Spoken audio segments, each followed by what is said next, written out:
Olá pessoal, eu sou Flávia Marçal, advogada, professora da universidade. Há mais de 10 anos trabalho com planejamento, implementação e avaliação de projetos de inclusão.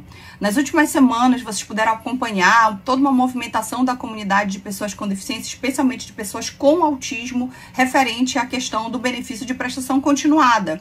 Muitos desses vídeos vocês puderam acompanhar no meu Instagram, no @flaviamarcal.adv, e vocês também poderão acompanhar alguma dessas discussões através do @coalizão.autismo, uma coalizão formada por mais de 7 entidades nacionais de defesa das pessoas com transtorno do espectro do autismo. Por que essa discussão ela foi tão importante para a nossa comunidade, fechando o ano de 2024? Porque ela previa a possibilidade de retirada de direitos. Então, uma das questões era a que estava prevista, que a gente conseguiu derrubar, foi a questão da impossibilidade de ter mais de um BPC por residência, que foi derrubado numa modificação feita na Câmara dos Deputados, que seguiu para o Senado Federal.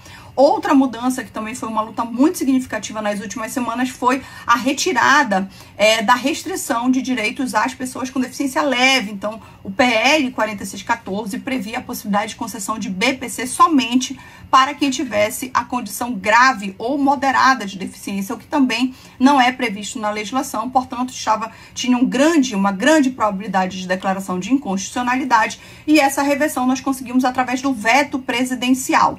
Então, a PL 4614 foi sim uma ameaça a direitos das pessoas com deficiência, mas que com a mobilização da sociedade civil organizada foi possível fazer essa reversão, né? Então, para quem quiser acompanhar, Flávio, o que aconteceu com a PL 4614? Então, ela se transformou numa lei, quem quiser acompanhar, a Lei 15.077 de 2024, já com essas retiradas. E aí você deve me perguntar, Flávia, mas nós temos ainda algum ponto de atenção que a gente precisa estar alerta em relação a essa legislação?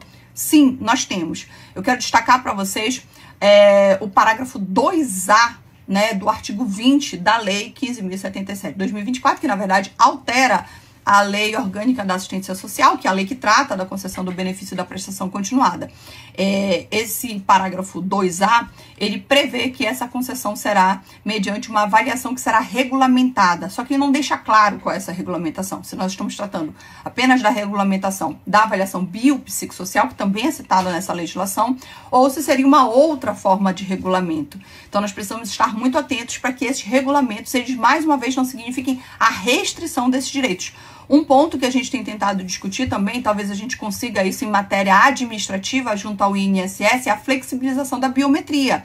Então, a biometria é sim um problema na concessão desses benefícios em relação a pessoas com autismo, que pelas suas dificuldades sensoriais podem ter uma dificuldade de se manter, né, atentas à questão da biometria, né, ou até mesmo fazer essa identificação, assim como, por exemplo, as pessoas com deficiência visual. Então, a gente precisa estar muito atento para que essa regulamentação ela não signifique uma restrição de direitos. A Coalizão Nacional Inclusiva já oficiou a Presidência da República alertando sobre esses pontos e alertando também sobre o segundo ponto de pauta aqui que eu quero apresentar para vocês, que é a questão da reforma tributária. A reforma tributária, uma das suas propostas está no projeto de lei complementar 68 de 2024. Esse projeto de lei é extremamente confuso e tem mais de 500 páginas, juntamente com o colega Abraão Dias, da ANA-PCD, a quem deixo aqui meus parabéns pela luta incansável que ele fez em relação ao projeto, né, de reforma tributária, mas ele é um projeto extremamente complexo para a gente conseguir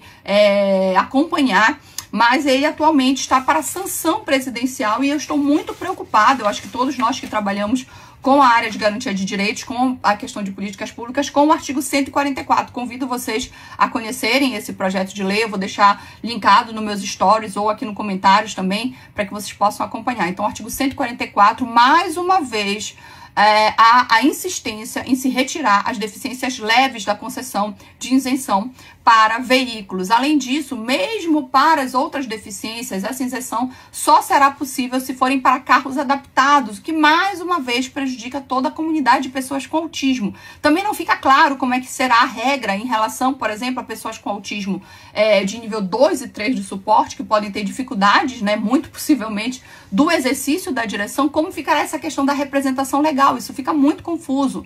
Além da utilização de terminologias muitas vezes não adotadas, mas através da Lei Brasileira de Inclusão, como, por exemplo, a questão da deficiência mental, que ainda está citado nesse projeto de lei, né, o 68 de 2024. Então, nós estamos muito preocupados, né, novamente foi oficiada a Presidência da República pedindo veto ao artigo 144, porque entendemos que ele não foi discutido com a comunidade de pessoas com deficiência e que ele apresenta graves retrocessos, ele abre precedentes de retrocessos que não estão previstos na legislação. Isso significa dizer que poderá sim uma pessoa com autismo nível de suporte 1 não receber um benefício garantido ou um direito garantido às pessoas com deficiência, mas isso não poderá ser através de uma mera restrição legal. A legislação já garante às pessoas com deficiência o direito a uma avaliação biopsicossocial sempre que necessária. Então, uma das questões em que a avaliação biopsicossocial pode ser necessária é na concessão ou não de um direito. E a legislação hoje tem sido restritiva sem passar pela previsão que está constante da Lei Brasileira de Inclusão. Então, ela abre uma exceção de gradação entre as deficiências que não tem previsão legal, nem na Lei Brasileira de Inclusão, a Lei 13.146 de 2015, muito menos na lei que trata da Política Nacional das Pessoas com Transtorno do Espectro do Autismo, que é a Lei 12.764 de 2012, aliás, uma legislação também conhecida como Lei Berenice Piana, e que recentemente aniversariou, né, comemorou mais uma data de aniversário, sem que tenha sido na sua totalidade implementada, infelizmente, e por isso que a gente segue aqui nessa luta. Então, são esses dois pontos de atenção que eu quero destacar aqui para que a gente possa finalizar o ano de 2025 com muitas lutas. Muitas pessoas têm me perguntado se há motivos para comemorar esse ano. Eu ainda assim entendo que há, porque toda essa luta tem feito com que todos os movimentos tenham buscado uma maior união, não só das pessoas com transtorno do espectro do autismo, como, por exemplo, através da criação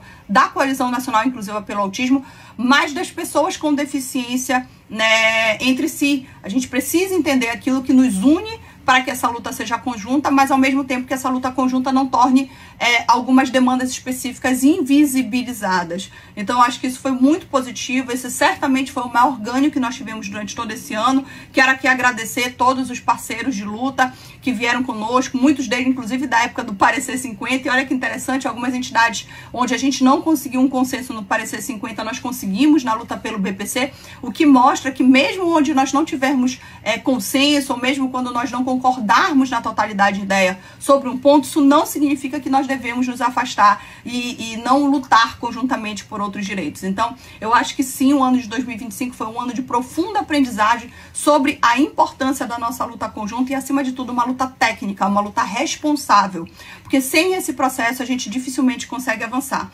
E, por fim, fica aqui, então, o meu pedido aos gestores públicos, aos congressistas, que a gente amplie esse debate e, principalmente, que a gente possa tornar esse debate acessível. Foi muito difícil perceber o quanto que a utilização das linguagens, da tramitação, de todo esse processo legislativo, muitas vezes não foi transparente, não foi debatido com a comunidade de pessoas com deficiência, o que tornou muito mais difícil o nosso acesso e o nosso trabalho enquanto defensores de direitos humanos. Então fica aqui esse meu pedido para que realmente a questão da comunicação acessível e do capacitismo não seja meramente um instrumento de campanha midiática, mas sim uma efetividade dentro dos instrumentos normativos, especialmente aqueles que têm um impacto tão significativo sobre a vida das pessoas com deficiência, como no caso das legislações. Desejo a todos vocês um excelente 2025, nós seguiremos unidos nessa luta, muito atentos de que forma nós possamos auxiliar a sociedade brasileira, especialmente as pessoas com deficiência, as pessoas com transtorno do espectro do autismo. Mas